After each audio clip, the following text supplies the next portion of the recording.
स्वागत। नमस्ते भैया। नमस्ते जी, नमस्ते सबको प्रणाम।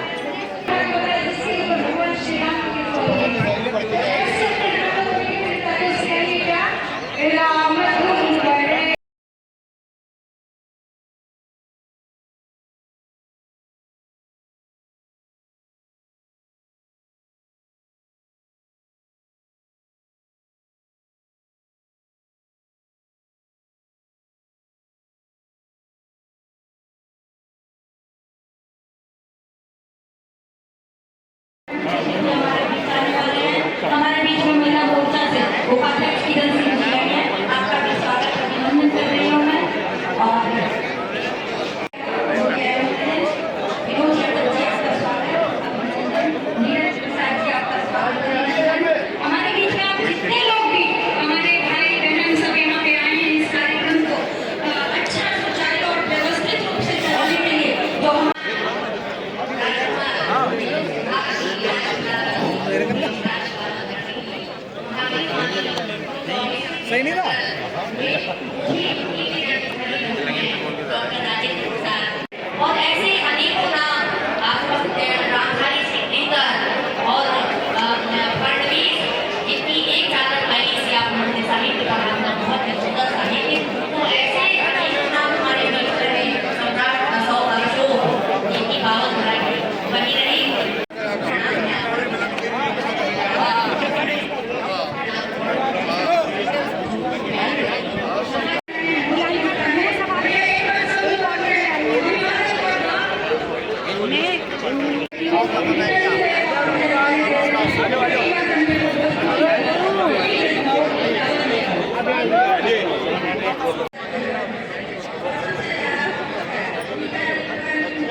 हर स्थान तक हुआ करता था। प्राचीन शिलालेख जिसके प्रमाण दे रहे हैं, धर्म हो या ज्ञान, प्रशासन हो या कला, बिहार राजनीतिक और प्रशासनिक शक्ति का केंद्र हुआ करता।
बिहार समाज बिहार दिवस के लिए आप सबके बहुत बहुत धन्यवाद। ये बढ़िया के साथ साथ हमारा सम्मानित बिहार दिवस बिहार के संग्राम की चर्चा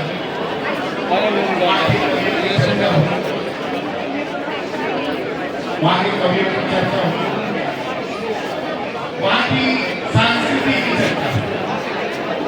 अगर IITians देखो तो सबसे ज्यादा बिहार से मिलते हैं। उद्बोधन प्राप्त हो, आपका मार्गदर्शन प्राप्त हो।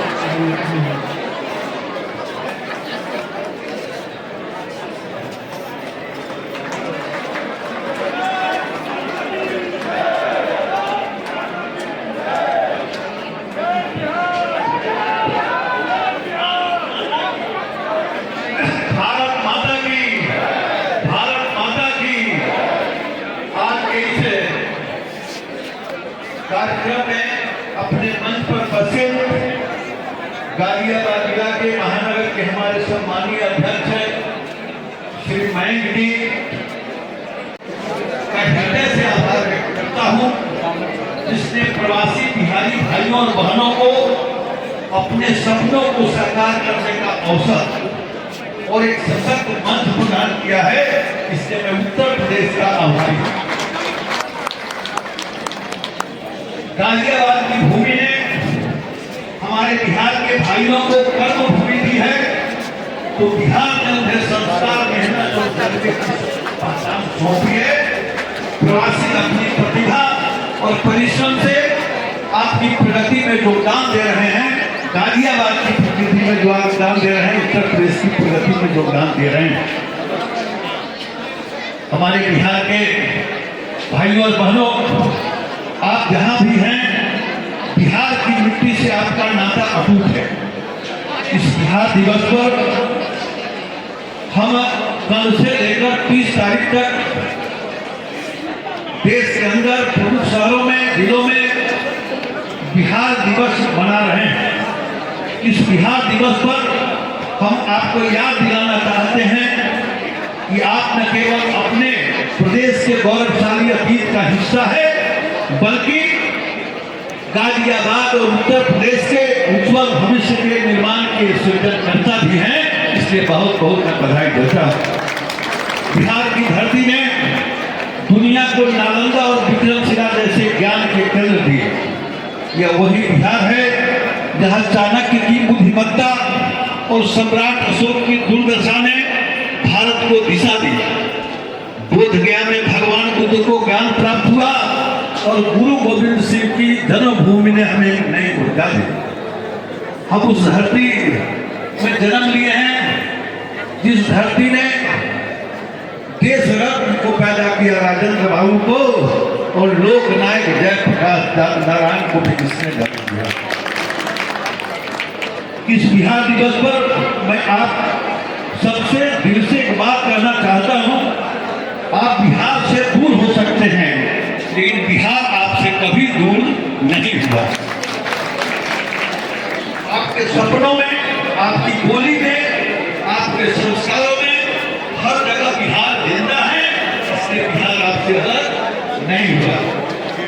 आप जब अपने बच्चों को लिट्टी चोखा या मखाना खीर का स्वाद चखाते हैं, जब छठ के समय सूर्य को अर्घ देने का समय आता है, जब अपने शहर गांव की गलियों की याद आती है, तब आपको महसूस होता है कि बिहार सिर्फ एक जगह नहीं बल्कि एक जज्बा भी है और एक पहचान।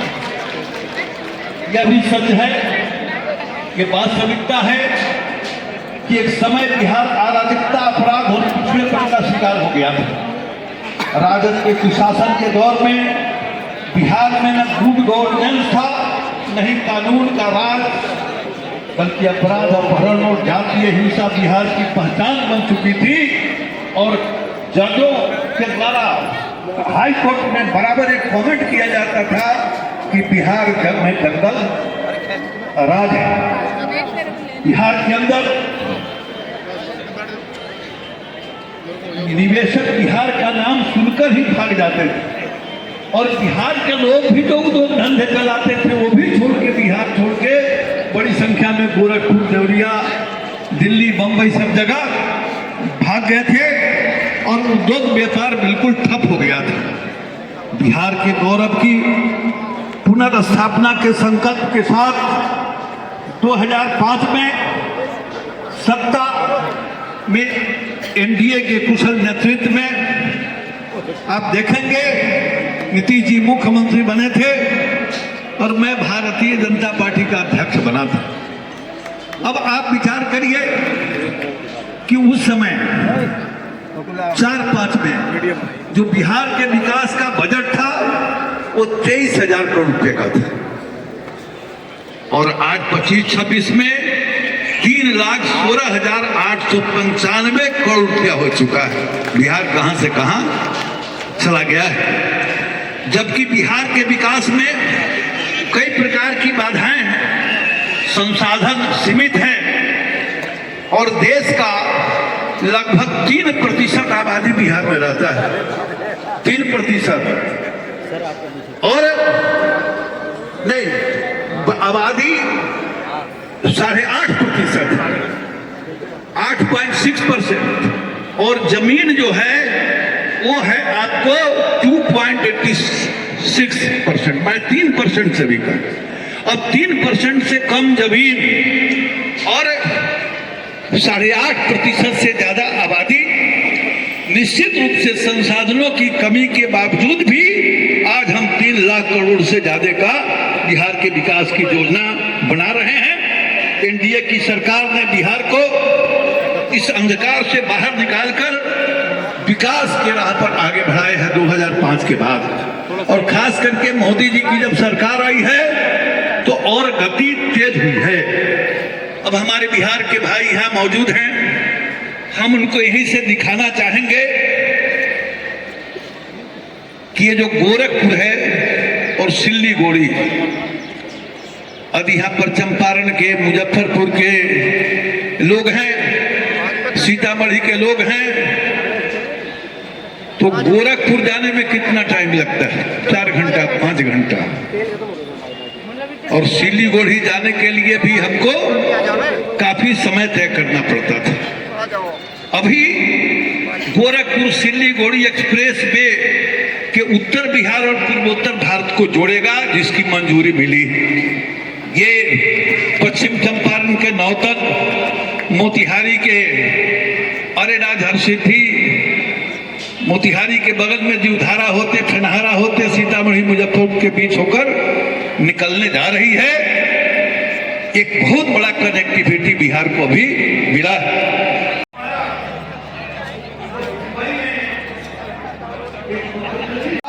माता की हमारे बीच में आदरणीय मेयर साहब की गरिमा में उपस्थिति है और हमारे मंत्री आदरणीय नरेंद्र कश्यप जी हमारे बीच में पधारे हैं। मैं चाहता हूँ आप सभी भाग ले लें। एक बार पुनः बोलेंगे भारत माता की। बिहार के लोगों को, बिहार के मेरे भाई बहनों को आदरणीय राधा मोहन सिंह जी की गरिमा में उपस्थिति मिली और सुंदर भाषण मिला, सुंदर उद्बोधन मिलेगा।